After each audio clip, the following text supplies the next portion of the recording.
2025년 11월 28일 경남 창원 시내 해군사관학교 제139기 해군 해병대 사관후보생 인관식이었습니다. 수백 명의 후보생들이 훈련을 마치고 이제 막 장교라는 이름을 얻는 순간이었죠.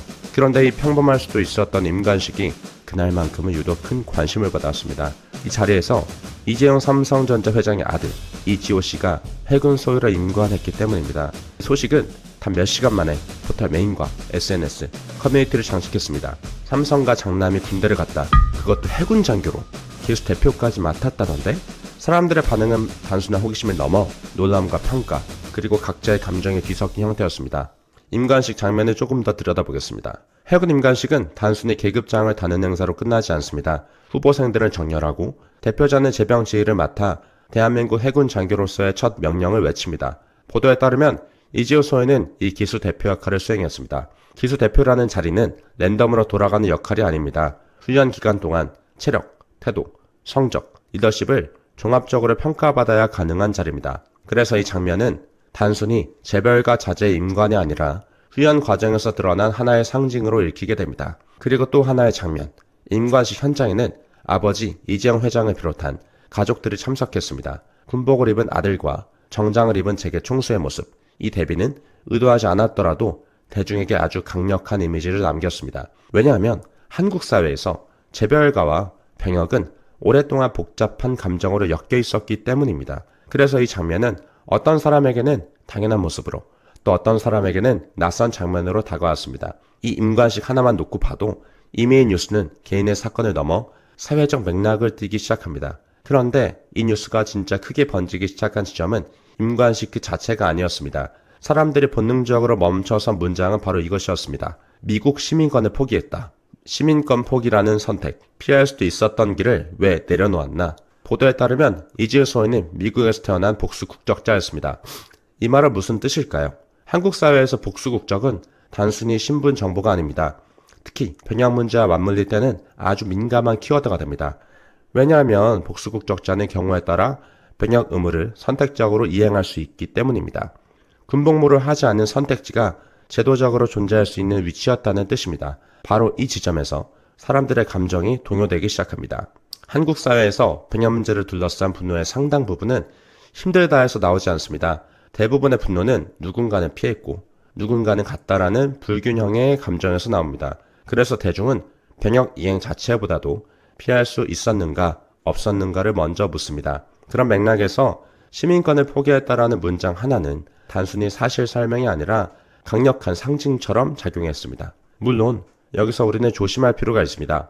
어떤 선택이든 그 이면에는 개인적 판단, 가족의 논의, 장래 계획, 다양한 이해관계가 얽혀 있습니다. 그 선택을 무조건 미화하거나 혹은 무조건 의심하는 것 둘 다 경계해야 합니다. 하지만 중요한 것은 이것입니다. 사람들이 어떻게 받아들였는가? 이번 사례에서 많은 사람들은 이렇게 받아들였습니다. 피할 수 있었지만 그러지 않았다. 이 인식 하나만으로도 이 사건은 개인 뉴스에서 사회적 담론으로 넘어가게 됩니다. 이 지점에서 자연스럽게 등장한 단어가 있습니다. 노블레스 오브리주. 프랑스어로 귀족의 의무를 뜻하는 이 표현은 한국 사회에서 종종 재벌가, 고위층, 유명인과 함께 언급됩니다. 그러나 그동안 이 단어는 자주 실망과 조롱의 맥락에서 사용되어 왔습니다. 말만 노블레스 오블리주지 결국 빠져나갔잖아. 그런데 이번 사례에서는 적어도 일부 여론에서 이 단어가 긍정적 맥락으로 다시 호출됐습니다. 이것만으로도 한국 사회가 병역 문제를 얼마나 예민하게 바라보고 있는지 알 수 있습니다. 그리고 바로 여기서 사람들은 다음 질문으로 넘어갑니다. 그런데 왜 하필 소위였을까? 왜 병사가 아니라 장교였을까? 소위라는 계급은 어떤 의미를 갖는 걸까? 이제 이 질문을 정면에서 다뤄보겠습니다. 소위란 무엇인가? 가장 낮은 장교, 가장 무거운 시작. 소위, 군대를 다녀온 사람이라면 한 번쯤 들어봤을 계급입니다. 하지만 막상 소위가 정확히 뭐냐 하고 물으면 정확히 설명하기는 쉽지 않습니다. 소위는 군 조직 안에서 가장 애매한 위치에 서 있기 때문입니다. 계급 구조부터 짚어보겠습니다. 대한민국 국군에서 장교 계급은 크게 위관급, 영관급, 장성급으로 나뉩니다. 소위는 이중 위관급의 시작입니다. 즉 장교 세계에 들어오는 첫 번째 계단입니다. 소위는 군대에서 가장 낮은 계급이 아닙니다. 군대에서 가장 낮은 장교입니다. 이 차이가 생각보다 큽니다. 병사와 장교의 차이는 월급이나 복무 이전에 책임 구조에서 갈립니다. 병사는 명령을 수행합니다. 부사관은 숙련대 실무를 담당합니다. 장교는 결정을 내립니다. 소위는 그 결정의 세계에 처음 발을 들이는 사람입니다. 그래서 소위에게는 항상 이런 모습이 따라붙습니다. 경험은 없는데 책임은 있다. 이것들이 소위가 가장 힘들다고 말해지는 이유입니다. 군대 문화에서 소위는 종종 이런 이미지로 등장합니다. 이론은 많은데 실전은 처음이다. 계급은 병사보다 높은데 모르는 게 많다. 그래서 소위는 병사에게도 부사관에게도 상급 장교에게도 동시에 평가받는 위치에 놓입니다. 실수하게 되면 장교가 그것도 모르냐라는 말을 듣고 조심하게 되면 답답하다라는 말을 듣습니다. 하지만 바로 이 과정이 장교를 장교로 만드는 과정이기도 합니다. 특히 해군 소위는 육군 소위와 또 다른 특징을 가집니다. 해군은 사람 중심보다는 체계 중심의 조직입니다. 함정, 함 내의 실수는 조금의 실수로도 대형 사고로 이뤄질 수 있습니다. 그래서 해군 소위는 처음부터 큰 지휘권을 지기보다 체계 속에서 정확함과 책임감을 먼저 배웁니다. 이 점에서 해군 소위는 지휘자 이전에 관리자이자 책임자로 먼저 훈련받습니다. 이제 다시 처음으로 돌아가 보겠습니다. 삼성 이재현 회장의 아들 이지호. 그가 선택한 계급은 군 조직에서 가장 낮고 가장 많이 배우고 가장 많이 평가받는 자리, 소위. 그래서 이 선택은 단순히 군대를 갔다가 아니라 어디서부터 시작했느냐라는 질문을 던집니다. 해군 장교가 되는 길, 사관학교와 OCS 두 개의 시작점.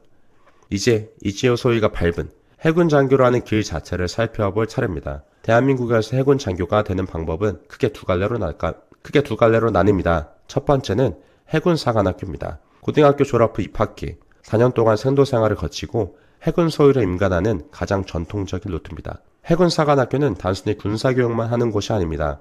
공학, 항해, 무기체계, 전기전자, 경영 등 해군 장교로서 평생 사용할 학문과 체계를 장기간에 걸쳐 훈련합니다. 이 루트의 특징은 분명합니다. 시간은 길지만 군 조직에 가장 깊이 녹아든다라는 점입니다. 두 번째 루트가 바로 학사 사관 후보생, 흔히 OCS라고 불리는 과정입니다. 이지호 소위가 선택한 길이기도 합니다. OCS는 이미 학사학위를 가진 지원자를 대상으로 단기간에 집중 훈련을 진행해 초급 장교를 양성하는 제도입니다.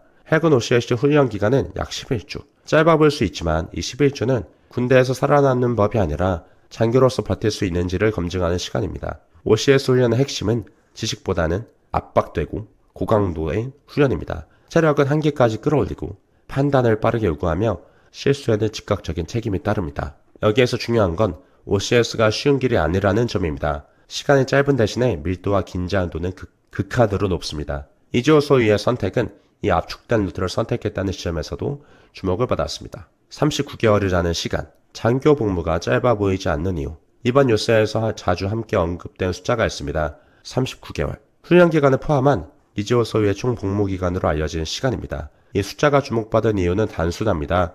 오늘날 많은 사람들이 떠올리는 군 복무의 체감은 대략 1년 반 전후이기 때문입니다. 단기 복무 장교에게 복무 기간은 단순히 의무 시간이 아닙니다. 실무에서 평가받고 상급자에게 판단을 검증받고 부하에게 신뢰를 얻어야 하는 시간입니다. 그래서 장교 복무는 빨리 끝내자라는 관점으로 접근하기는 조금 어렵습니다.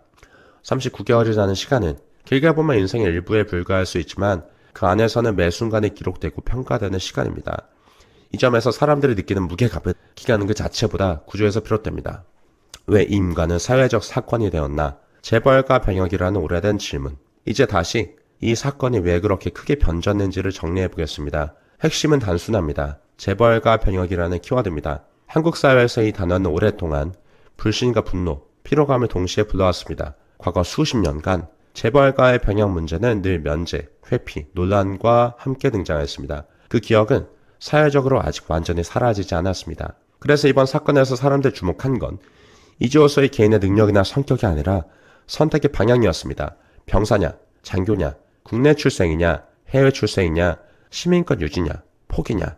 이 선택들이 겹치면서 사람들은 이 사건을 하나의 상징적 장면으로 받아들였습니다. 그 상징은 이 문장이었습니다. 특권을 가질 수 있는 위치에 있어도 본인의 의무와 책임을 선택할 수 있다. 이 문장이 모두에게 동일하게 받아들여질 필요는 없습니다.